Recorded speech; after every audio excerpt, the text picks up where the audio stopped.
Hello everyone, and welcome to the Dice Commando YouTube channel. I'm Andrew, with you here as always. This is the Commando Cast, a video cast about all things Star Wars Destiny.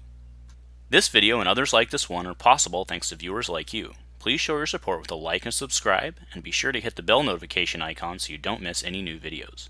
If you want to get involved with the channel, consider becoming a channel member. There are many benefits to channel membership, including access to our Discord, exclusive deck tech and strategy videos, and the opportunity to help create channel content. I want to sincerely thank all our channel members, as I truly couldn't do this without your support. You guys rock. Go Commando. So the spoilers for Fallen Allegiances keep rolling in, and do we have a Rogue One theme? I think we might. Hello everyone, welcome to the Commando Cast. I'm Andrew with you here as always. Thank you for tuning in to the Star Wars Destiny arm of Dice Commando YouTube channel. So that's what we're covering today are the three newest spoilers, not new, but everything's new. The three newest spoilers from Faltering Allegiances, which are Saw and his Renegades.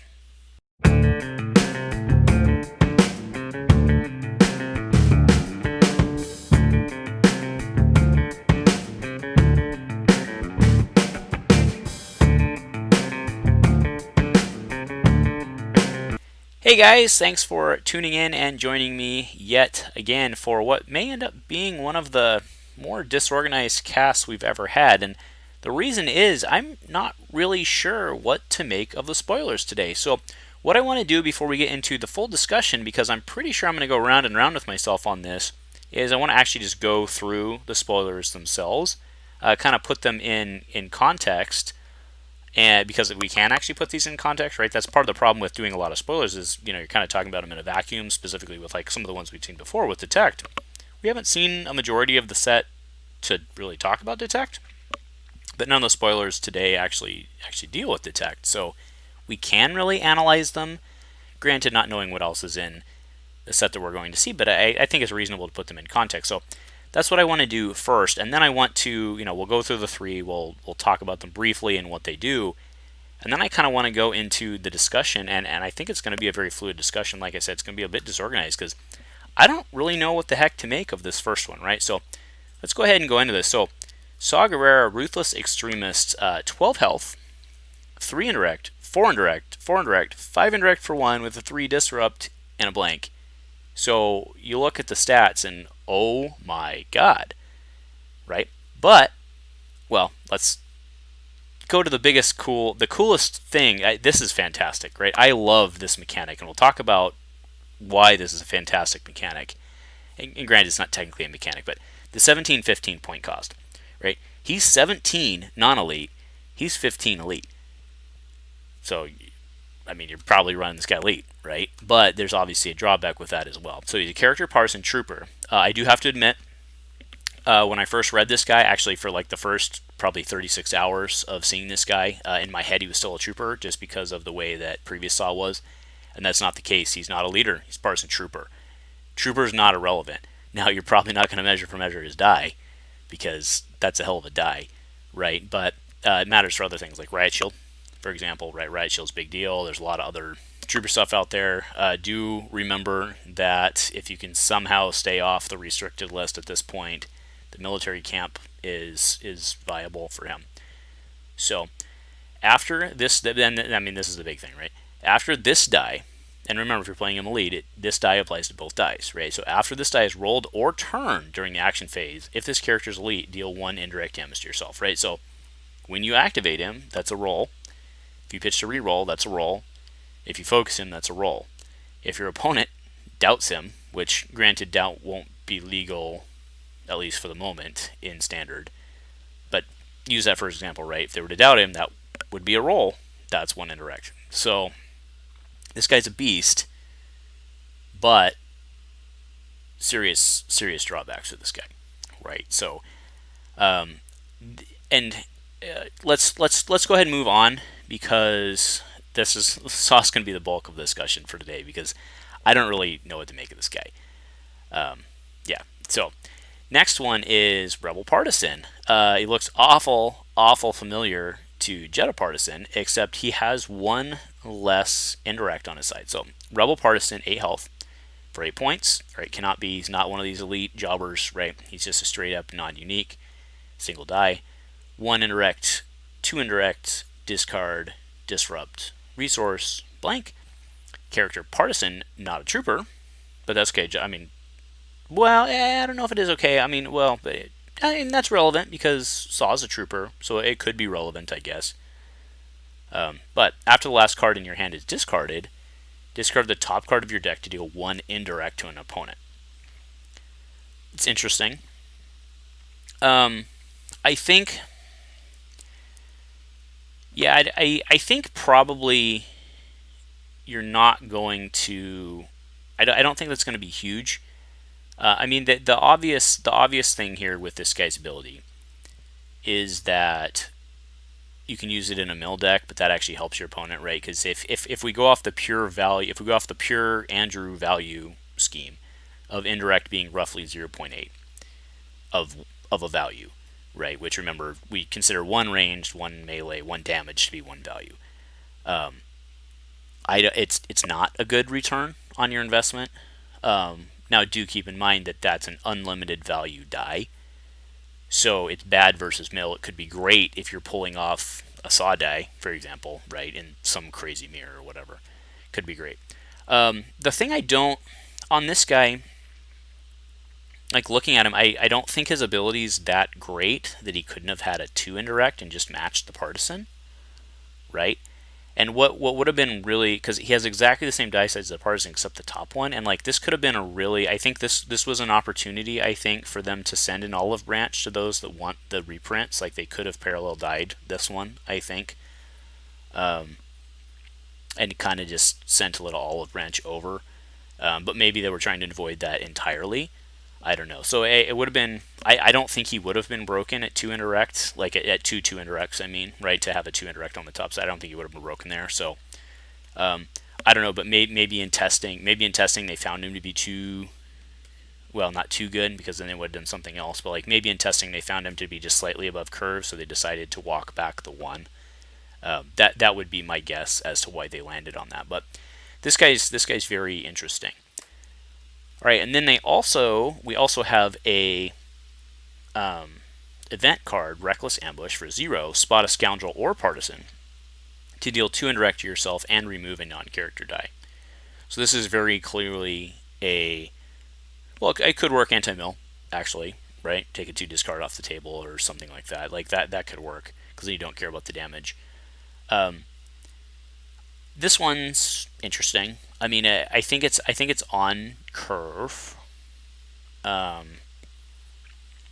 mean, technically, if you really think about it, this card's actually.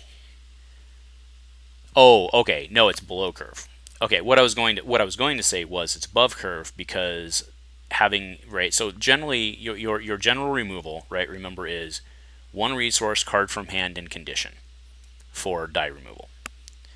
So what I was going to say was, well, this is 0, card from hand, and 2 indirect, and since 2 indirect is less than, however, we have the spot, which is a condition. So this is above curve, or it's below curve, sorry. It would have been above curve if it was only 1 indirect.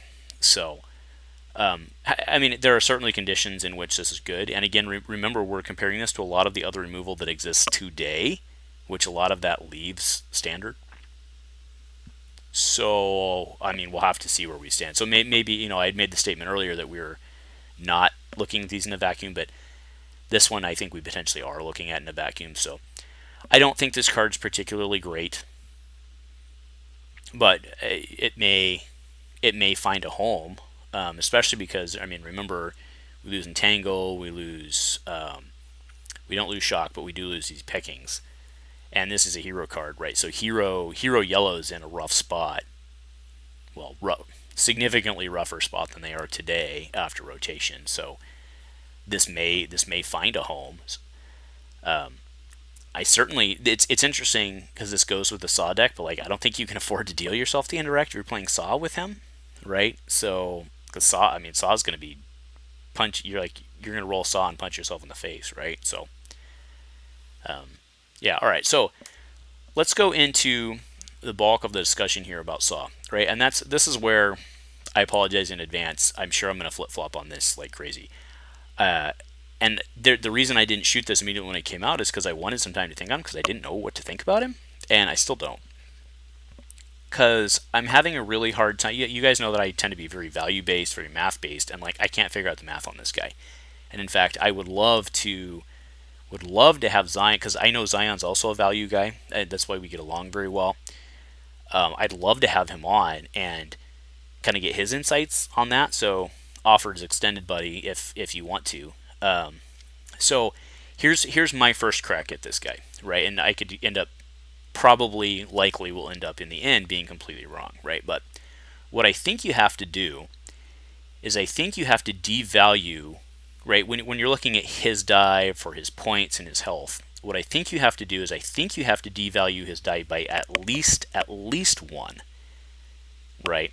So remember, I'm valuing an indirect at 0.8 because you can choose where it's going. Then we'll talk about the second part of that in a second, right? But there's more, like you have to assume that rolling in 2 dice and dealing yourself 2 indirect isn't just 1.6, right? Because like at some point they're going to remove a die, or they're going to force you to re-roll it and then remove it, or something, something crazy like that, right? So I think you have to devalue his die from a value standpoint by at least 1, at least. And probably if you're looking at it in the elite, like I think in that point, like you say, like 1.5, and 1.5 works out well because at elite he's running 2 dice, right? So I do have to say, I think the thing that surprises me on Saw is given what he is, I'm a little surprised he doesn't have 13 health, right? So, and the or even like a 4, like probably not 14, but like I could have seen that argument. So okay, I'll go ahead and skip ahead to my point 2. Him being at 15 is rough because 15 forces the middle, right? Or it forces a janky 3 wide no die scenario, like him and the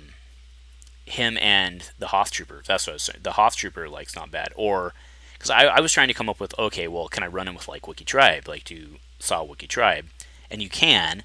That comes out to so he's 15, Wookiee's 8, and then 3 for Wookiee Tribe, but that puts you at plus 11, right? So then you can't run Hoth Trooper, right? And then you're at 4, so then you may as well run Elite Wookiee. It puts you at 29, and like the 15 puts him in it basically puts him in either janky, really reaching for it 3 wide, or it puts him in a 2 wide. And at 2 wide, what's the biggest problem that 2 wide has? Super low health, right? And like, do you know what you can't afford with Saw? Is super low health. So, so like, and like, I mean, so again, one of the first places I think probably everybody's head went when thinking about this was like, oh well, Padme Saw, that'll be awesome. I'll just impulsive into 12 damage, which yeah, that sounds really good, but you just took 3 to 4 damage to do it, assuming everything went to plan. I mean, and I'm not a crazy person. 12 damage is great. Like, I'm not knocking 12 damage at all, but you're hitting yourself too here, right? And then the last thing, well, not really the last thing because we're going to keep talking more, but like, don't forget that if Saw gets down, and that's why I think he needs more health, is because if Saw gets, I don't think he needs 14 health, but I think 13 health would be good. However, I told you it was going to be a circle, right? Him having the trooper keyword's not irrelevant because, like I said previously in the Wookiee Warrior example, they're both troopers, so run to safety is certainly a thing because it's indirect to and you're spreading around. Plus you have Wookiee Tribe. Like, I think that's probably. I mean, I think Saw Wookiee Tribe's probably the better deck as it exists today. I mean, again, there's. What we've seen 3, 6, there's 87 more cards left to come. So who the hell knows, right? But I don't think you're pairing him with his partisans. Like if he was 14, I think you would. And you just take it. I don't know. We'll see where this guy falls and where we end up. Again, it's vacuums are always dangerous to evaluate in, but having him not being in detect, I think gives us a lot better ground to talk about it. And like I don't see him being paired with a middle. I don't, right? I mean, even like let's say Luke Skywalker, Master Luke. Let's say Old Man Master Luke is reprinted. I don't see you pairing it with him right? Or I don't know why he's the one that came to my mind. Well, I was thinking shields, I think. But I just don't think you do it. So like, I think I think he ends up getting played in some like Hoth Trooper 3-wide or some weird 3-wide, or I should say, sorry, some weird 2-wide with like a pretty significant plot. So, and with no bubble shield, I mean, maybe we'll see another bubble shield or something like that. Like, it would be cool if Saw had something where like, it'd be cool if there was some plot where like you could throw indirect on the plot and then blow the plot up and throw it back at your opponent. Or actually, no, it wouldn't. That would be busted because of Afra, right? Like, you'd never want to have to deal with that in Infinite. That would have to go on my holocron like immediately, right? So, anyway, that's just my lack of line of thought on Saw. I mean, like I said, I'm having a really hard time getting around the math on Saw because I can't even figure them out from a value standpoint. And it's not because of the inverse. Like, I think the inverse thing is, not only is it appropriate and really smart, I think it's really cool. Like, having the concept of, I mean, it's perfect for this guy, right? It's perfect, right? So huge kudos to the team for this one, right? Because having a guy who self damages himself per die is perfect for this mechanic. Like, it's fantastic. So there's no hate on that at all, but it does make doing the actual math really hard. And like, there's no doubt that this guy's been play tested. The fact that he's one of their earlier leading spoilers means he's kind of a keystone of the set. Of course, to be fair, we've only seen hero cards at this point, right? But I don't know. This guy's really cool. I cannot wait to see what the smarter people than myself do with this guy. Because to me, I can't figure out today what to do with him. I think that you play him. Like I said, the best thing I can think of right now is a Hoth is Wookiee Tribe, or like a Hoth Trooper and some 10-point or something like that, right? I don't know. We will see what the smart people do, but this guy's really cool. Man, oh man, is it a shame that Sudden Impact is rotating out? Like, could you imagine Sudden Impact with this guy? Oh, that'd be hot, right? Because that 5-for-1, turn that into a 3 across the board. Yeah, baby.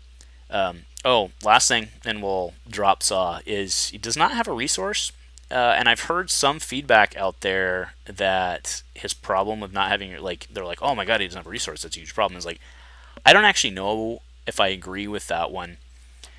I mean, to be clear, you're not wrong.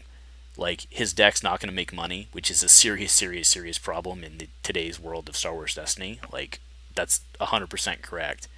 So you're not wrong. But I don't think that's where Saw works. Like, if you're trying to ramp, like, Saw is straight aggro. Like, somehow someone's going to have to figure out, like, a pure punch you in the face faster than you punch me in the face aggro. Right? That's the only way this guy's going to work, as I see it. Like, you're not playing a control Saw. I mean, right? Or, I mean, I don't mean control in terms of, like, 3-wide jank mill. But, like, you're not playing slow game with Saw. Like, you are punching indirect faster than you're punching indirect yourself. That's your win con, and that's it, right? So I don't know. We'll see where that goes. But I don't think you want to resolve his die for money. Like, that's a bad trade. Rolling in a 15-point character and taking it. So like, you roll in a 15-point character, deal yourself an indirect, and then take a money. That feels not. Like, that's not a good trade, right? Like, you want the 3 disrupt. You want indirect to come out of it. I think that's the only answer. So, anyway, I just wanted to get that in as well. So, that's the real question for the community is, like, this guy's been out here he was spoiled on Friday on the Disney Junior podcast, or the Disney Junior play stream. So, make sure to go check those guys out as well. Shout out to those guys. Was spoiled there, and so it's been roughly 72 hours-ish since it's been spoiled at the time of this posting. Maybe there's a lot of better ideas out there now since then. But yeah, totally. Let me know what you guys are thinking. What have you been able to figure out? What do you think about the Partisan as well? Or even, the other card. Let's bring them up. Right? What do you think about the Partisan? What do you think about Reckless Ambush? And then, hey, not every card in the set's going to have detect or be depending up on detect, so what else could we see in the set? I think that's another question as well. So Anyway, thank you for joining me for tonight's pseudo disorganized / chat / round robin chat. And if nothing else, y'all, go Commando.